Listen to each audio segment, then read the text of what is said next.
Semangat pagi sahabat Wonder Woman. Yuk kita mulai dengan berbuka dengan secara sehat, yaitu minum jus ya, minum jus buah. Buahnya apa aja, yang penting buah yang kita suka dan tidak mengganggu untuk lambung kita. Nah biasanya kalau berbuka puasa ini kadang-kadang apalagi anak-anak yang suka berebut sekali ya. Karena apa? Karena biasanya anak-anak ini apapun dikumpulkan setiap mau buka puasa, nggak taunya nanti mah nggak kemakan.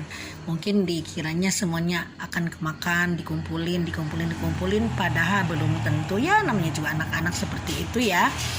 Nah ini anak-anak ini memang harus disiapkan makanan-makanan yang bergizi, makanan-makanan yang alamiah, jangan banyak bumbu-bumbu yang kemasan-kemasan teman-teman ya. Tapi anak-anak ini supaya cerdas, supaya sehat, supaya tumbuh dengan sehat, berilah makanan-makanan yang memang alami, banyak makan buah-buahan, susu dan sayuran. Memang tidak mudah untuk memberikannya, tapi kita bisa dengan cara kita bujuk supaya mereka mau dan dibiasakan. Nah biasanya kalau kita mau makan sayur, kita mau makan buah, kita makan makanan sehat, anak pun akan mau ngikutin. Jadi kita sebagai orang tua jadi contoh, jangan sampai anak disuruh makan buah, kita malah makan bakso. Anak disuruh makan sayur, malah kitanya makan apa itu ya, yang pedas-pedas itu. Nah tolong teman-teman ya, anak itu dibiasakan. Karena apa? Anak saya, cucu saya juga seperti itu. Nah ini pengalaman pribadi, jadi bukan saya menggurui, mohon maaf teman-teman ya, tapi ini pengalaman pribadi. Kenapa cucu saya, anak saya dikala musim wabah penyakit jarang banget mereka sakit, alhamdulillah ya, puji Tuhan. Karena apa? Karena saya dibiasakan mereka itu makan sayur, makan buah, makan teratur, tidur teratur, minum susu pagi-pagi sama sore. Meskipun anak ini udah 6 tahun umurnya teman-teman ya. Terlebih lagi anak di usia emas, anak umur 1 sampai 7 tahun. Jadi benar-benar kita harus memberikan perhatian yang penuh, termasuk asupan gizi juga asupan emosi. Jangan sekali-sekali anak ini dibentak, karena nanti akan ada shadow, akan ada bayang-bayangnya. Nanti kalau udah besar nanti dia pun akan galak teman-teman ya. Jadi kalau sekarang ada misalkan udah dewasa, ada anak yang galak sama istrinya, ada yang galak sama suaminya, atau ada yang pendendam, pembenci, itu investasi dari masa lalu anak tersebut, karena sering dibentak, sering digalakin. Nah jadi kita tahan, biarpun kita bagaimanapun kita misalkan marah, mendingan ke barang aja deh daripada ke anak. Biarkan anak berkreativitas, biarkan anak apapun yang dia lakukan. Jangan sampai begini, anak lagi joget, jingkrak, tari-tari, malah kita ngapain kamu ini nih, ngapain kamu, emang ujian apaan kamu. Nah jangan sampai seperti itu, malah dorong. Kalau misalkan suka tari, dibelikan baju-baju tari, baju-baju modis, lalu dibelikan alat-alat musik yang menunjang supaya dia memang bisa mengembangkan kreativitasnya di bidang tari menari. Terlebih lagi misalkan di kampung ada kursus ya, kalau ada kursus masukin ke kursus. Nah nanti anak itu akan memperlihatkan bakatnya. Misalkan nanti anak akan suka alat kedokteran, nah belikan alat dokteran.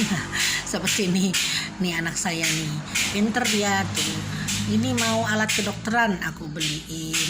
Nah jadi anak ini berkembang sesuai dengan kapasitasnya, sesuai dengan bakat dan kemauannya. Tuh ini dokteran, siapapun dia periksa jadi dokter.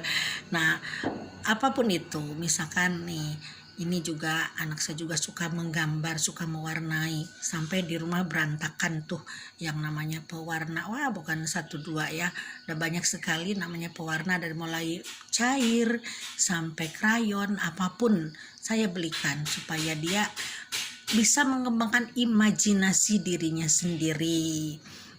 Ternyata multi talent juga nih anak ya. Nyanyi tahu nggak tuh teman-teman, itu mic-nya coba lihat, kita perhatikan ada talinya nggak ada talinya teman-teman ya.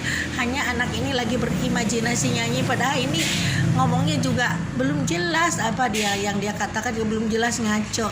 Cuman karena saya sering nyanyi di depan dia ya, sesering karaokean, dia ngikutin bahaya pakai kacamata ya.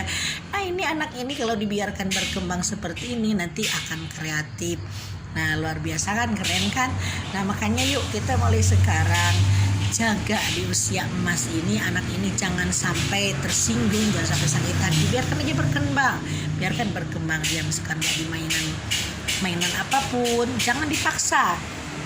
Misalkan dia di sekolahnya tidak mau bergaul sama yang lain, tapi malah dia mau sendirian, malah mau kuda-kudaan, terus sementara teman-temannya kan lagi belajar. Gak apa-apa, biar ini jangan dipaksa, karena anak usia 5 tahun ini masih saatnya bermain. Misalkan mau bermain apapun biarin aja, jangan dipaksa harus baca, harus tulis, karena belum saatnya teman-teman ya. Makanya saya protes ke pengasuh anak saya, kalau misalkan dia dipaksa harus baca, harus tulis, jangan dulu, karena belum masanya. Ini masa bermain 1 sampai 7 tahun teman-teman ya. Kalau misalkan dia merengek atau misalkan dia mau apa itu kebiasaan anak ya, nggak masalah. Yang penting jangan dimarahi dan kita terus jaga pikiran, jaga hatinya, jangan sampai anak ini terluka. Kalau luka batinnya nanti ada luka batin akan terbawa sampai dewasa, yang akhirnya dia tidak percaya diri, yang akhirnya nanti dia akan menjadi anak yang posesif, dan nanti pun dia menjadi anak yang kurang beruntung. Nah jadi nasib anak sebenarnya masa depannya secara emosional ada di tangan orang tuanya.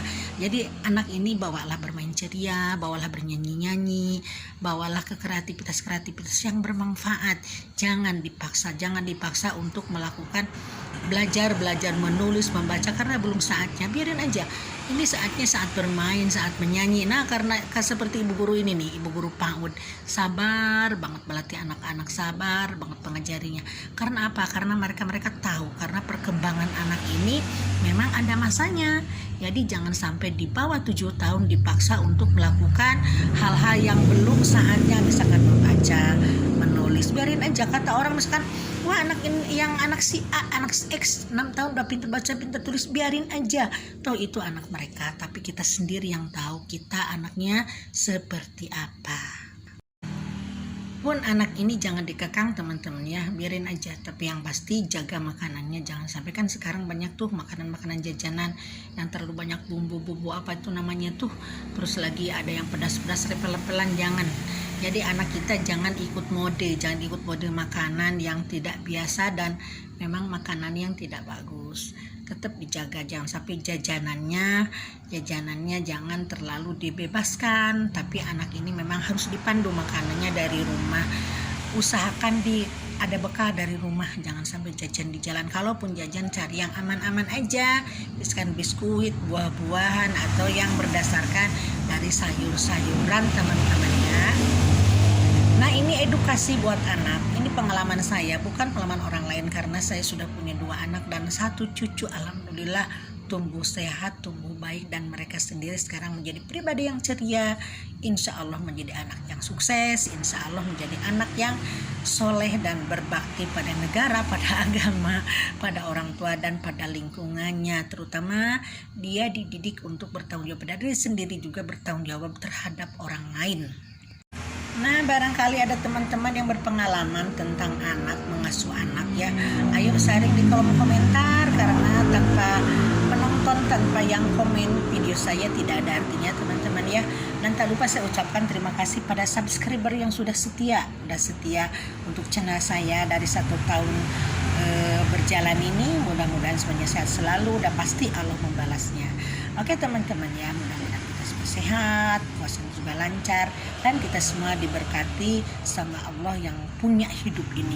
Dan mudah-mudahan kita sehat, kita mempunyai anak yang luar biasa, anak yang berbakti, anak yang hebat, anak yang pinter, anak yang soleh, anak yang luar biasa. Oke sekian dulu, bye for now.